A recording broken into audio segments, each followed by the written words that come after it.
I just saw someone in the woods. Okay, very good. We're freaked. Who's there? Whoever you are, this isn't funny at all. The demons are an integral part of the story of Little Hope. It's the crux of a lot of the things that happen, and that informs a large part of what we're doing. The starting point for each of the demons was the style of execution. They're based on a character that gets killed.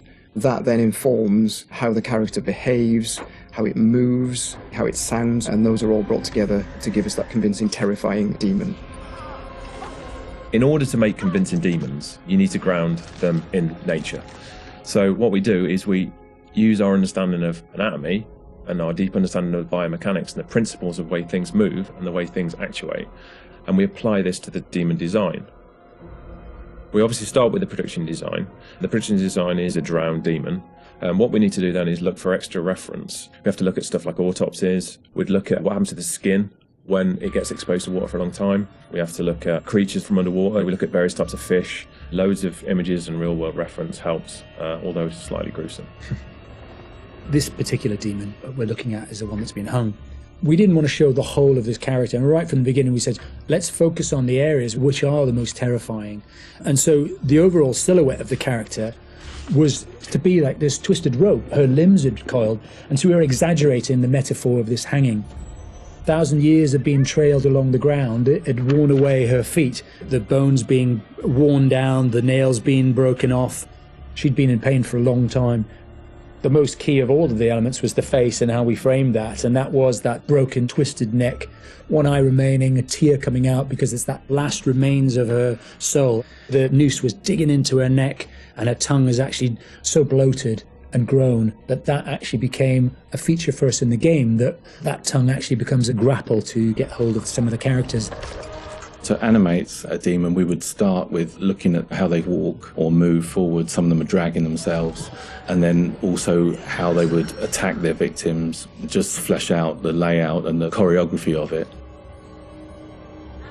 Mocap is a big help. Obviously, it's a lot faster than keyframing from scratch. So we decided to use it as a base for some of them, and then we would layer on top of that all the characteristics that bring them to life, even though they're dead. The Crush Demon in particular was difficult to work with because we weren't able to use motion capture footage, so that is going to be completely hand animated. So that meant we were really starting from scratch. All the other demons, we did use actors' footage, so we have a lot of actors with spikes tied to them, limping across the scene. Let's get the fuck out of here! On the Broke Demon, we asked the actor to use various props to try and achieve the sort of movement that we wanted. And I think he did a great job. It was really successful. We've had to, again, add on to that to help with the weight and the believability.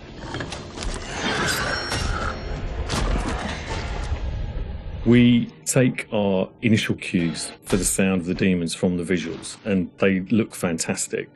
But then we have to take the sound of the demons beyond the visuals to give them a really strong otherworldly presence. We need each of the demons to be individually recognisable whilst maintaining that uncomfortable unfamiliarity for the player. What is that thing? So at distance you might hear the chains clanking or the vocal screams. But when you get close up to the demons, you hear lots of detail, the cracking of skin, the creak of the chains, the breaths or the sound of the icky vomit. We really want the player to feel the breath through the sound of the demon on their face.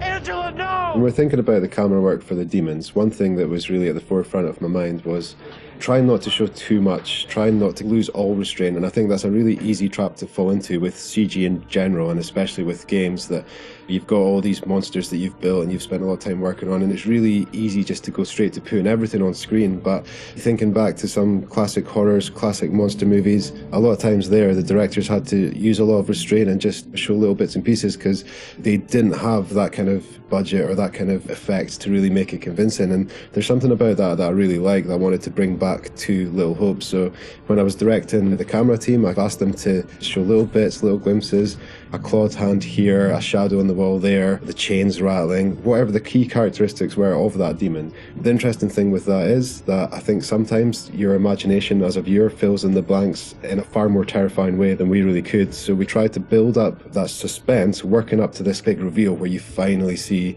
full on in the light, this thing that's been hunting you down in all its gross, horrific glory. With the demon scenes, lighting definitely had a key part to play as well. It had to work complementary to what we wanted to do with the cameras, but also there's some very specific things you can do with lighting that really lent itself to this task. So one of the big ones was the use of silhouettes. The demons have really interesting form and really interesting shapes. They're very unusual, you know, these humanoid creatures all distorted, and we wanted to use that without revealing too much. So quite often we tried to use backlighting, or the fog that's present all through Little Hope is a really useful tool for silhouettes, as you can have this nice separation with a brighter background and then have the creature dark in the foreground. It was a nice way to make them feel even more gross than they really were. The Little Hope narrative is extremely multi-layered, and the demons not only represent the tortured souls of the characters, but they also represent the psychological trauma that humans can obtain through witnessing traumatic events.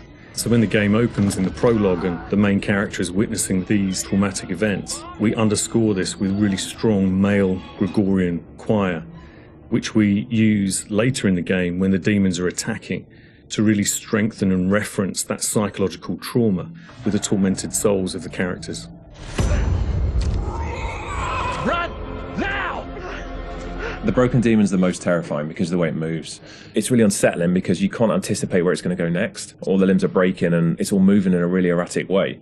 So if you were to try and escape from it, you wouldn't know where to go because it might go there or it might go over here. So that's the most terrifying in terms of unpredictability, I suppose, and having a deep effect on your psyche.